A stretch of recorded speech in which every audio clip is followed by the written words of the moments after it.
You're listening to This Is My Side Hustle. The tips, tools, and advice you need to optimize your life live here. If you're looking to unlock the secrets to additional income by engineering your choices around your ideal lifestyle, you're in the right place. Stay tuned and join us as we unpack unconventional ideas and methods to give you more freedom and flexibility. Let's escape the rat race together and live with intention.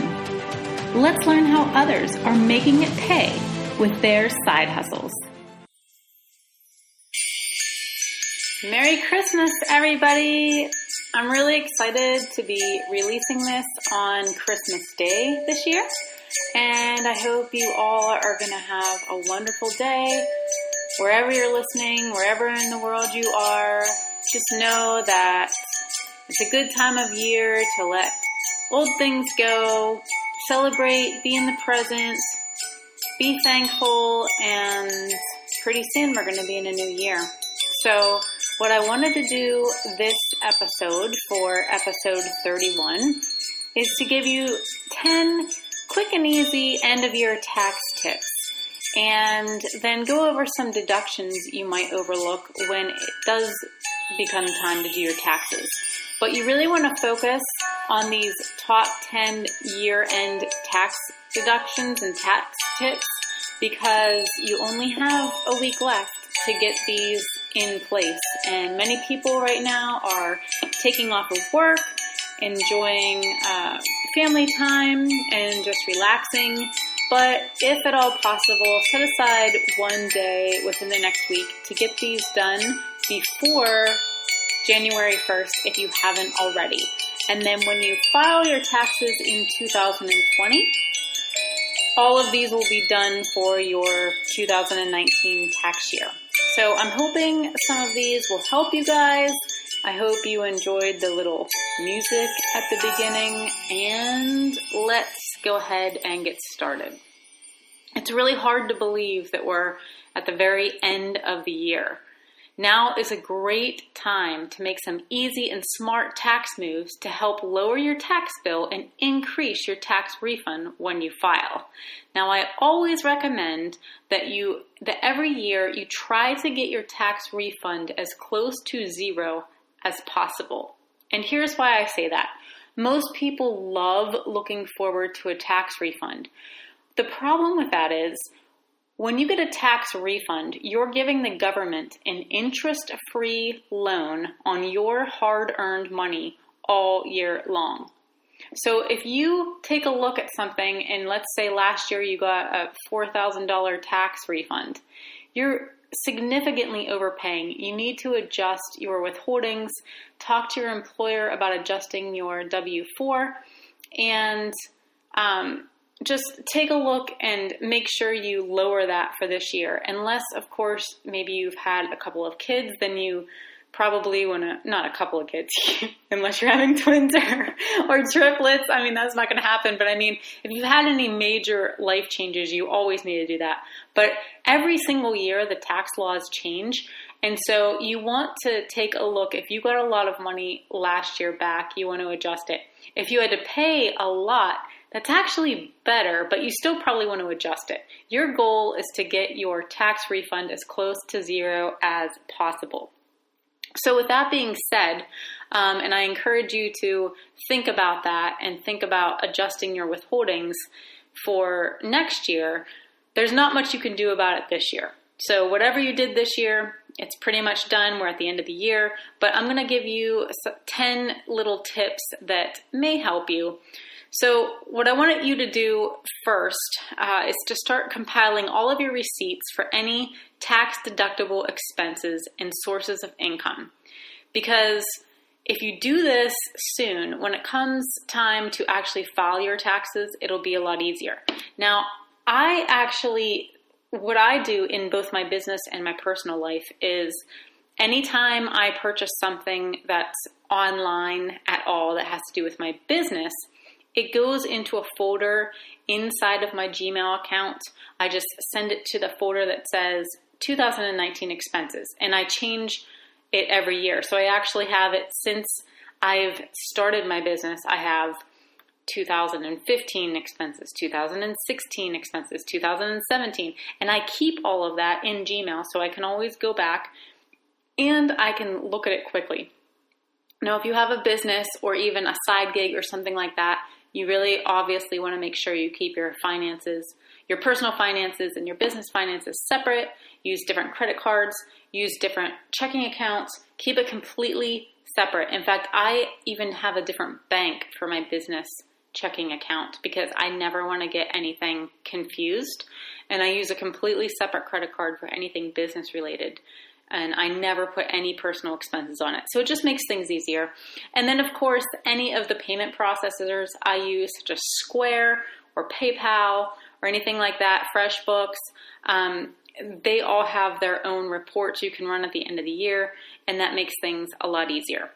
But if you can do this also in your personal life, even if you don't have a side business yet, or a main business, or you don't work from home, even if you're just listening to this, you're at your very beginning stages, you don't have anything like that going on, you still should be saving receipts, especially for big purchases such as cars, homes, boats, RVs, things like that. But even for things like upgrading your home, for instance, this year, and I did a podcast on this earlier about us getting a metal roof and why we did it. There's various things you can do to upgrade your home that provide tax benefits. Same thing with buying hybrid or electric vehicles. There's all kinds of different things. So anytime you make a purchase, I mean, other than groceries, let's say, even medical bills, you'll need receipts for those types of things. You want to keep all of your receipts. So let's go ahead, jump in. Hopefully you have some time to gather that up. If you have not been keeping receipts in the past, you really, really need to set a resolution in 2020 to do that. Get a system together. Get file folders for every single month if you need to. Get your spouse on board and tell them, hey, anytime you have a receipt for anything, like write what it is for down, just throw it in a box. And then one of you is in charge of sorting them and figuring out if you need to file them away because it might be tax deductible, or if you can just get rid of it because it was a pack of gum at a gas station. Okay, so I highly recommend you get something in place in order to do that, because you would not believe the types of things that you can write off on your taxes. My husband has to wear steel-toed boots for his work, even though now he's in an office setting, he's a manager. He still occasionally has to go out on a route run. He works for a local dairy distributor, and every once in a while he still has to cover somebody's route. He has to have steel-toe boots. It's a requirement. Well, guess what? The steel-toe boots are tax deductible. He also has to get certain kinds of shirts and pants and things like that with the company logo on it and everything. And anything that he buys that's related to a company uniform is also tax deductible. So there are a lot of things that you might not realize actually are tax deductible. So just keep that in mind. All right, I've rambled long enough, so I'm going to go ahead and get started. I love talking about little things that you should know to make your life less expensive and easier and more organized when it comes to your finances. So let's dive into this now. Number one, defer bonuses. If your hard work paid off this year and you're expecting a year-end bonus, this extra money in your pocket might bump you up to another tax bracket and increase the amount of taxes you owe this year. If you can delay any extra income until the beginning of next year, so the beginning of 2020, do it. If your boss is able to pay you your bonus in January, if you could ask for that, if that's, on the table for you, you'll still receive it close to year end, but you won't have to pay taxes on it when filing your 2019 taxes. Now, I really wouldn't bother with this unless you're right at the cusp of a tax bracket. You can go to irs.gov and find what tax brackets you're in. But if you've made a lot more this year and you think you're going to be in a new tax bracket, if you get a substantial bonus, you might want to ask them to bump that to next year, especially if maybe next year you're planning on having a child or something like that, a big life-changing move, or purchasing a house where you're going to have a lot of interest deductions and things like that. Although the standard deductions changed last year, and you definitely want to review the tax brackets and the standard deductions and everything so you can make the best decisions. And as always, I'm not a financial advisor. I'm not a CPA. I don't do other people's taxes. So don't necessarily take my advice, but take what I'm saying to you and maybe take it to a professional. Sometimes it's really worth the effort, especially if you've had anything significant happen in 2019 that might change your status significantly. All right, number 2, accelerate deductions and defer income. There are a handful of tax deductions that are recognized in the year in which you pay them. For example, if you own a home, you get a mortgage interest deduction, and if you make an extra mortgage payment on December 31st, you may be able to claim the additional interest paid as a tax deduction in the tax year paid. This lets you take the tax deduction immediately rather than wait an additional 12 months from when you do your taxes for next year.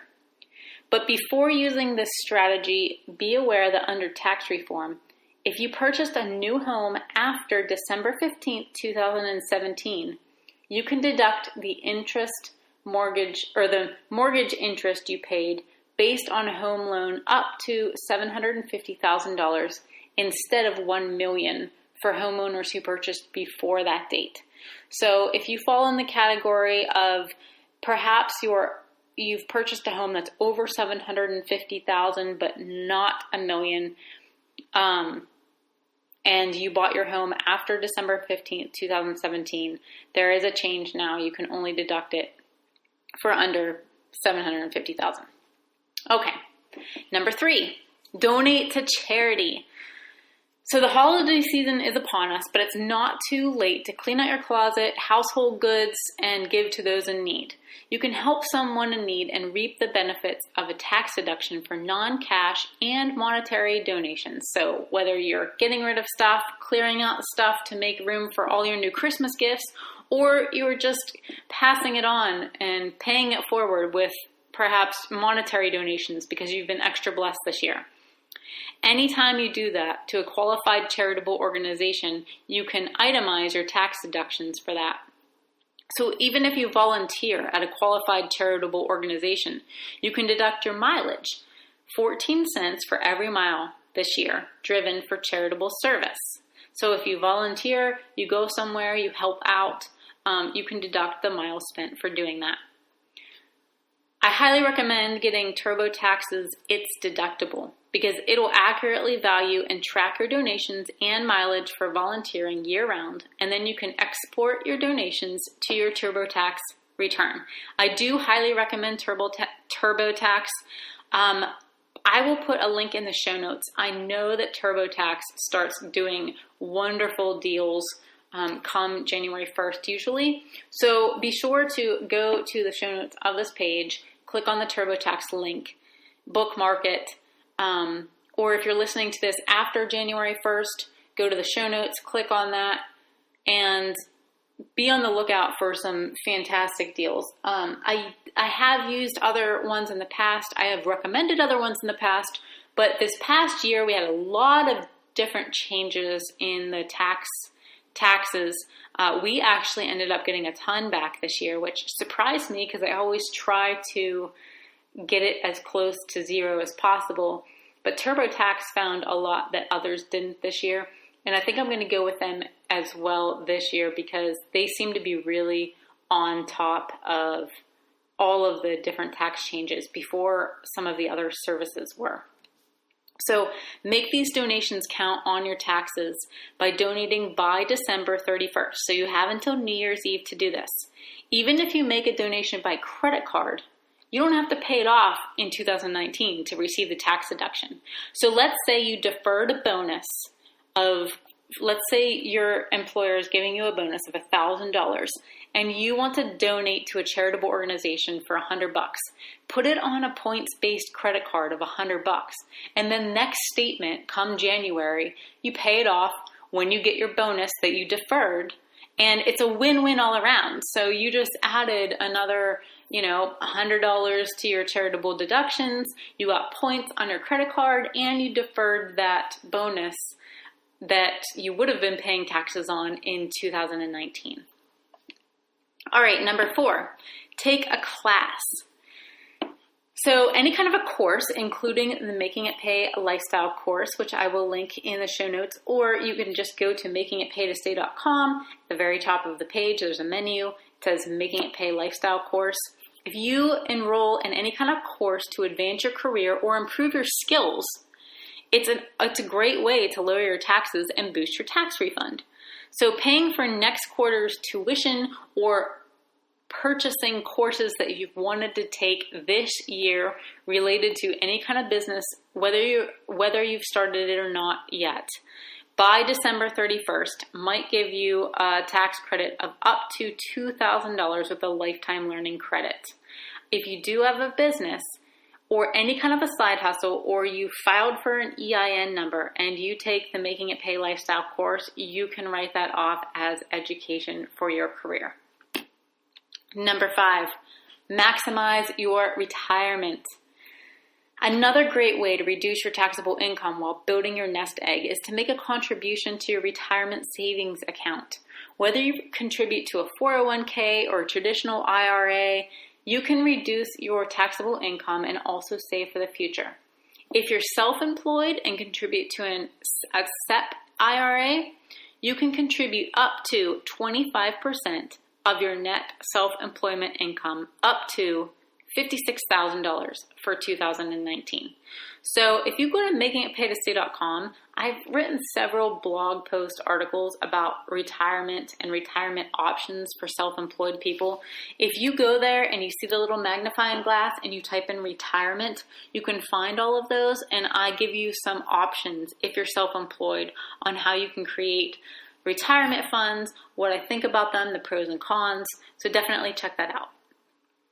Okay, number 6, spend your FSA. If you have a flexible spending account and you have money left, get caught up on your doctor's visits. This might be difficult with only a week left, and I would have loved to publish this earlier had I thought of it, but I just didn't really think about it until I thought, oh my gosh, what can I do to maximize my tax deductions this year? Oh, I should do an episode on this. But if you have anything that you've been waiting for, if you need to get a physical or any kind of tests done or anything like that, go do it now before the new year if you can. If you can find an appointment, do it. While the old use it or lose it rule may not still apply, you may only able to be, let me start again. I cannot talk. You may only be able to carry over $500 worth of unused money left in your 2019 FSA account at the end of the year. Your plan may also limit the amount you're able to use your funds to 2.5 months after the end of the plan year. So take a look at, your individual situation. If you have an FSA account, definitely check it out. If you can fit something in there at the end of the year, do it. Number 7, buy low, sell low. So chances are you have a few investments in your portfolio that have gone down in value. But did you know you can recognize your losses and use them to offset investment winners? To do this, you need to sell the losing investments and offset your losses against your gains recognized. If your losses exceed your gains, you can apply $3,000 of that against your regular income. Any extra will then be passed into 2020. Number 8. Make W-4 withholding allowance adjustments. And I said this at the beginning, but I want to reiterate. If you do not have the tax outcome you were expecting in 2008 due to tax law changes or experienced life changes like having a baby, getting a pay increase, or a new job, now is the time to adjust the amount of taxes withheld from your paycheck by adjusting your withholding on your W-4 and refiling the form with your employer. If you go to TurboTax, they have a W-4 withholding calculator that can help you easily adjust your W-4 withholding allowances so there are no surprises at tax time. Remember, you want to get that refund as close to zero as possible. The more money you have in your pocket and the less you're giving to the government for an interest-free loan, the more you can use that money to work for you. Number 9, be aware of the other dependent credit. It's called ODC. ODC, other dependent credit. I almost said OCD, but that's not it. If you support your parents or even grandparents or another loved one, if that happens to be you and they qualify as a non-child dependent, then make sure to take advantage of the new other dependent credit worth up to $500. That can reduce the taxes you owe dollar for dollar by $500. So if you're paying for your parents or grandparents or a disabled loved one that's not considered child dependent, then definitely check this out. I'm sure you've spent well over $500 for this, and it's worth at least getting $500 back. And number 10, gather receipts related to your home property taxes or large purchases. If you pay home property taxes, state taxes, or made a large purchase and paid a lot of sales tax, you can still deduct the amount of state and local property income or sales taxes up to $10,000. So unless you're in a state like Florida that doesn't have sales or state taxes, if you're listening to this and you pay state taxes, you can deduct up to $10,000. Sales taxes, I mean, you really could get into the nitty gritty here if you want and keep every single receipt you've paid with sales tax and add it all up. But it really counts when you've made large purchases, such as, like I said, a house or a car or a ATV or a boat or a snowmobile or whatever. I could go on and on. But any kind of a large purchase like that, and you pay sales tax on it, you can deduct that up to $10,000. In the past, these taxes have generally been fully tax deductible. So now it's mainly up to $10,000. So don't worry about knowing all of these tax rules. If you use TurboTax, they ask you simple questions and they give you all the tax deductions and credits you're eligible for based on your answers. It's really fast. I used it last year and we had a lot of changes. My income went up. My husband's income went up. We had a lot of things. I spent a ton of money in my business also that year and took a lot of different courses, but I also had a lot of expenses.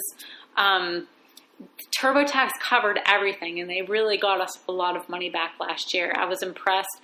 But then, because we got so much back, we went in and reduced our withholdings so that we would get more money every single month.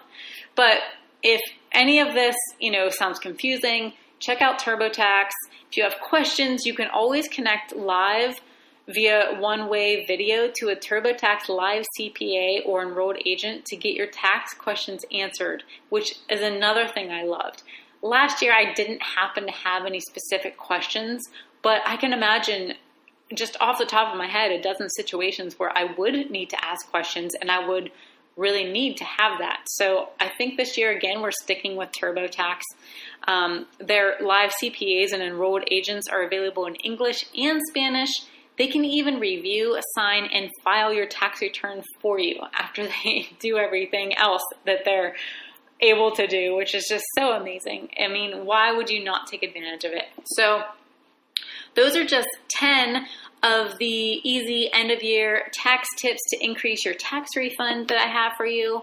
Now, stay tuned because I'm going to go over some things that you're going to want to hear in the new year to keep in mind when you go to actually file your tax return. Hey, if you want to be a freelancer, you've got to get paid.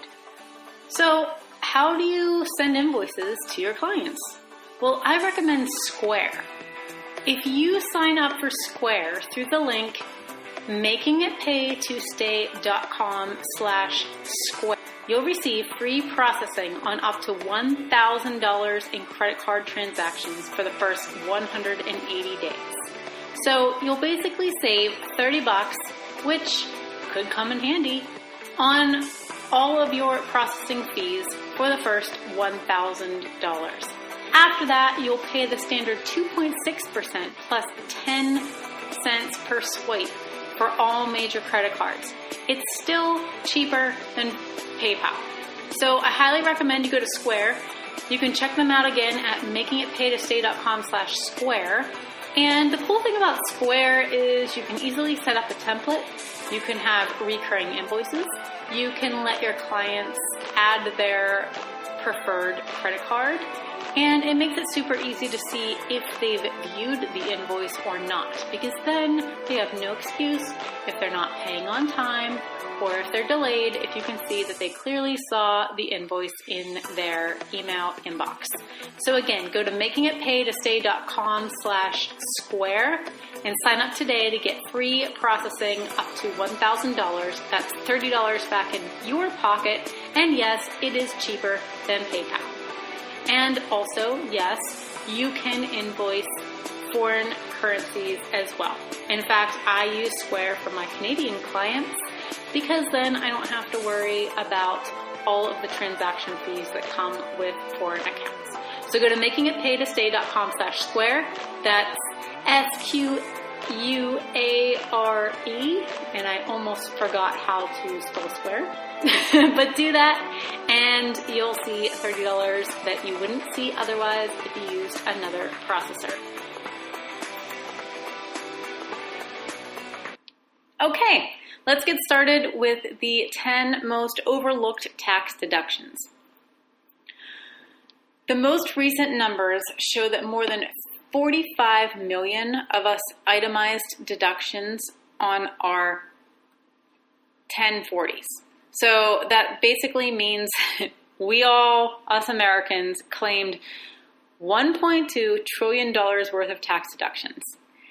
That same year, which was last year, taxpayers who claimed the standard deduction accounted for $747 billion. So some of those who took the easy way out probably shortchanged themselves. If you turned 65 in 2018, remember that you deserve a bigger standard deduction than younger people. So here are the 10 most overlooked tax deductions. Claim them if you deserve them and keep more money in your pocket. And I always do itemized deductions every year in TurboTax, even if I know that the standard's going to be more. I do it anyway because you never know. And I like to go through all of the questions and make sure. So I highly recommend you do that. Don't just take the easy way out, especially if you've had any big life changes. If you're in college or you pay for somebody in college, or if you're near retirement age, you definitely want to be doing this. Okay, number 1 is state sales taxes. This write-off makes sense primarily for those who live in states that do not impose an income tax. So if you live in Alaska, Florida, Nevada, New Hampshire, South Dakota, Tennessee, I want to move there someday, Texas, Washington, or Wyoming, pay attention.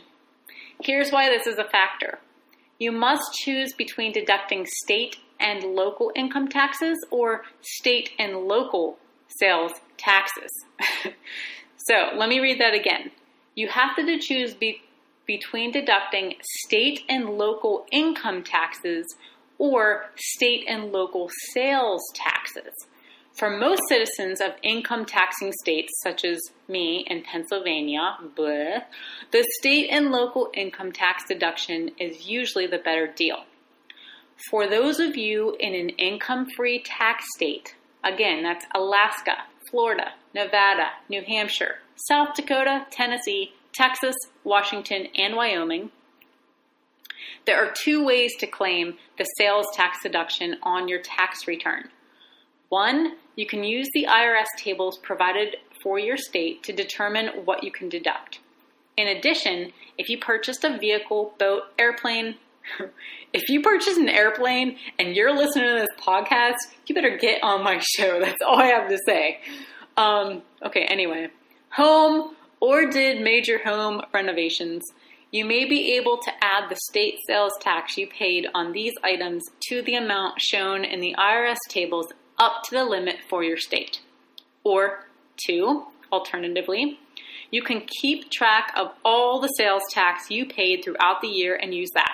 That's why I said earlier in this episode, save every single freaking receipt. Take pictures every single day at the end of the day. It'll take you 5 seconds.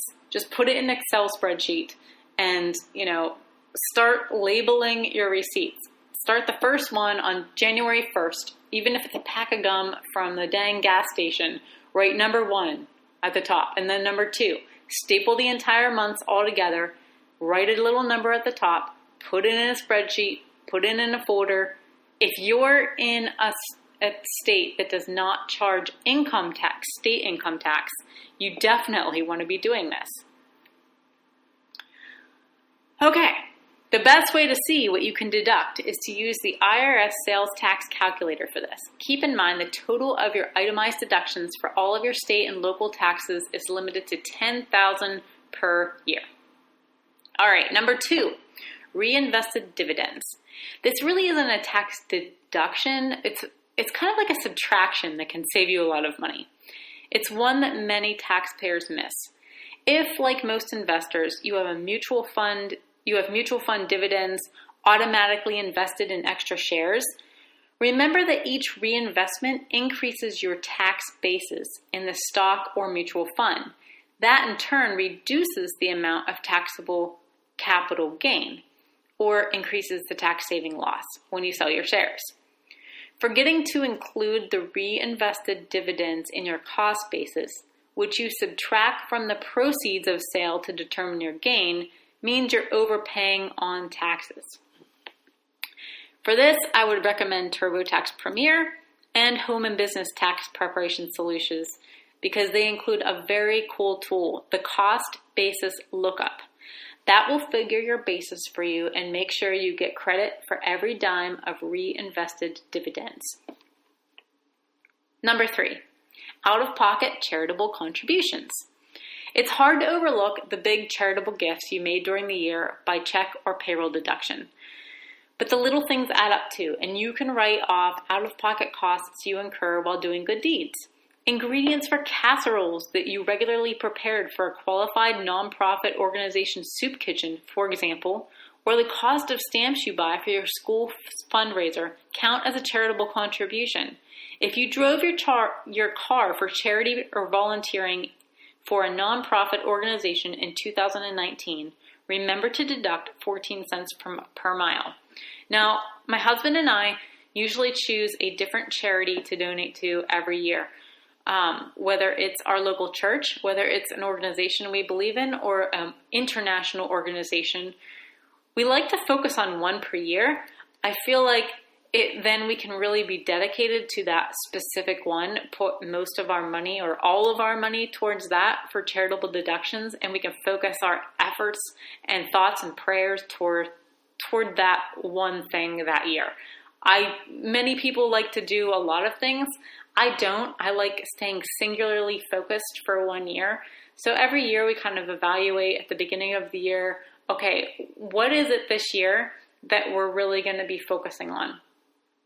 I feel like, to me, then wherever we're kind of led to donate, we'll have maybe unexpected things from non-regular donors that they might not have expected. And I like that kind of element of surprise and knowing maybe we're contributing to somebody who didn't expect it from a non-regular donor. That's just how we are. But I mean, if you donate specifically to 1 or 2 specific charities all the time and they're near and dear to your heart, continue doing that. But definitely, don't discount the fact that you're spending your own time and money and energy on driving to things to volunteer or providing ingredients for meals or anything like that. You can absolutely do that. It's okay. It doesn't somehow take away from the kindness of your actions, but you might as well use what the government is giving you and get that money back so then you can still bless other people more with the money you've gotten back, if that makes any sense. All right, number 4. Student loan interest paid by you or someone else. In the past, if parents or someone else paid back a student loan incurred by a student, no one got a tax break. To get a deduction, the law used to say that you had to be both liable for the debt and actually pay it yourself. But now there's an exception. You may know that you might be eligible to take a deduction, but even if someone else pays back the loan, the IRS treats it as though they gave you the money and then you paid the debt. So, a student who's not claimed as a dependent can qualify to deduct up to $2,500 of student loan interest paid by you or by someone else. Good to know. Number 5, moving expenses to take your first job. Now here's an interesting dichotomy. Job hunting expenses incurred while looking for your first job are not deductible, but moving expenses to get that first job are. And you can get this write-off even if you don't itemize. If you moved more than 50 miles to get your first job, you can deduct 23 cents per mile of the cost of getting yourself and your household goods to the new area, plus parking fees and tolls for driving your own vehicle. However, beginning in 2018, moving expenses are no longer deductible for federal taxes unless you're in the military and the move is due to military orders. Some states, such as California, continue to provide this benefit, but there is an exception to this new federal law. There's one main group of people who can still claim their moving expenses to the IRS. Who are they? Military. If you're an active duty military member who is relocating, you can still deduct these expenses if you don't receive reimbursement from the government for the move. Also, as long as the move is permanent and your relocation was ordered by the military, you don't have to pay tax on qualified moving expense reimbursements. So start getting those receipts out now because you can claim travel and lodging expenses for you and your family, moving household goods, and the cost for shipping your cars and your pets. And that's really good news for men and women we thank for bravely serving our country. In honor of our nation's military personnel, all enlisted active duty and reserve military can file free federal and state taxes with TurboTax online using the TurboTax military discount. So definitely check out TurboTax. It's another reason why I really like them. I back them. They give special discounts to military members, and that's much needed and deserved. Okay, number 6, child and dependent care tax credit. A tax credit is so much better than a tax deduction. It reduces your tax bill dollar for dollar. So missing one is even more painful than missing a deduction that simply reduces the amount of income that's subject to tax. But it's easy to overlook the child and dependent care credit if you pay your child care bills through a reimbursement account at work. The law allows you to run up to $5,000 of such expenses through a tax-favored reimbursement account at work. Up to $6,000 in care expenses can qualify for the credit, but the $5,000 from a tax-favored account can't be used. So if you run the maximum $5,000 through a plan at work, but spend more than that this year for working-related child care, you can claim the credit on up to an extra $1,000 dollar for dollar. That would cut your tax bill by at least $200 using the minimum 20% of the expenses. The credit percentage goes up for lower income households, so definitely check that out. Number 7, Earned Income Tax Credit, also called EITC. Millions of lower income people take this credit every year. However, 25% of taxpayers who are eligible for the Earned Income Tax Credit fail to claim it, according to the IRS. Some people miss out on the credit because the rules can be complicated. Others simply aren't aware that they qualify. The EITC is a refundable tax credit, not a deduction, with maximum amounts for different filing statuses ranging from $529 to $6,557 for 2019. The credit is designed to supplement wages for low to moderate income workers, but the credit doesn't just apply to lower income people. Tens of millions of individuals and families families previously classified as middle class, including many white-collar workers, are now considered low income because they either lost a job, took a pay cut, or worked fewer hours during the year. The exact refund you receive depends on your income, marital status, and family size. To get a refund from the EITC, you must file a tax return even if you don't owe any taxes.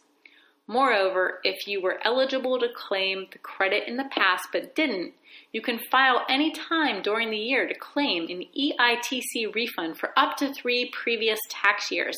So if you think this might have been you and you didn't know about it and you weren't sure, go back and check. Talk to a CPA or go to TurboTax and talk to one of their live CPAs or advisors and ask them, because you might be getting a lot of money coming to you that you didn't realize you were owed. Number 8, state tax you paid last spring. If you owed taxes when you filed your 2018 state tax return in 2019, then remember to include that amount with your state tax itemized deductions on your 2019 return, along with the state income taxes withheld from your paycheck or paid via quarterly estimated payments. Beginning in 2018, the deduction for state and local taxes is limited to $10,000 per year. Number 9, refinancing mortgage points. When you buy a house, you often get to deduct points paid to obtain your mortgage all at one time. When you refinance a mortgage, however, you have to deduct the points over the life of the loan. That means you can deduct 1/30th of the points a year if it's a 30-year mortgage, or 1/15th of the points a year if it's a 15-year mortgage. That's $33 a year for each $1,000 of points you paid for a 30-year mortgage. It doesn't seem like a lot, but why throw it away when TurboTax will do it for you? Also, in the year you pay off the loan, because you sell the house or refinance again, you get to deduct all the points not yet deducted, unless you refinance with the same lender. And finally, number 10, jury pay paid to employer. Some employers continue to pay employees full salaries while they're out doing their civic duty, but ask that they turn over their jury fees to the company. The only problem is that the IRS demands that you report those fees as taxable income. If you give the money to your employer, you have a right to deduct the amount so you aren't taxed on money that simply passes through your hands. So this may sound stupid, but if you happen to be in jury duty, especially for an extended period of time this year, definitely consider that, because why throw away any money? Even if it's $20 to $50 or something like that, TurboTax will basically go through every possible scenario you could possibly think of. And they guarantee to get your biggest refund. So why not go to makingitpaytostay.com/TurboTax, link it, bookmark it, sign up, definitely go through TurboTax to do that. I'll probably be talking about some of the promotions they've got going on in the future. Obviously, if you're a military personnel, you definitely want to be doing that because they're free. And even if you're an entrepreneur or small business owner, or you just started a side gig, I highly, highly recommend TurboTax for that. If you are at all confused or worrying that you're going to miss something or not file correctly, they do all these double checks at the end to make sure that all the numbers seem right, look right, you got all your deductions, you claimed all your income possible. So definitely, I recommend them. And I really hope you guys all have an awesome new year. If you have New Year's resolutions or goals set for the new year, or if you're listening to this after January 1st, 2020, I would love for you to DM me, tell me what your goals are. Maybe we can keep each other accountable. You can be a guest on the show if you want. If you want to be on the show and tell people about a new side gig you're starting or a startup or anything like that, go to makingitpaytostay.com/voicemail. And as always, please subscribe so you don't miss an episode. Please rate and review the podcast. I'm thinking for 2020, I want to start a members only area or Patreon, which I talked about at the beginning, but I wanted to wait until more people were, subscribed and I've gotten more feedback. And I feel like I'm at that point now where I might want to do that. So be on the lookout for that. Be on the lookout for more stuff. More resources, maybe some exclusive downloads and things like that. But that's what I have kind of bouncing on in my brain for the next year. But, before I jump on all of that, I'm going to enjoy the holidays, enjoy my family and friends. And until next time, this is my side hustle.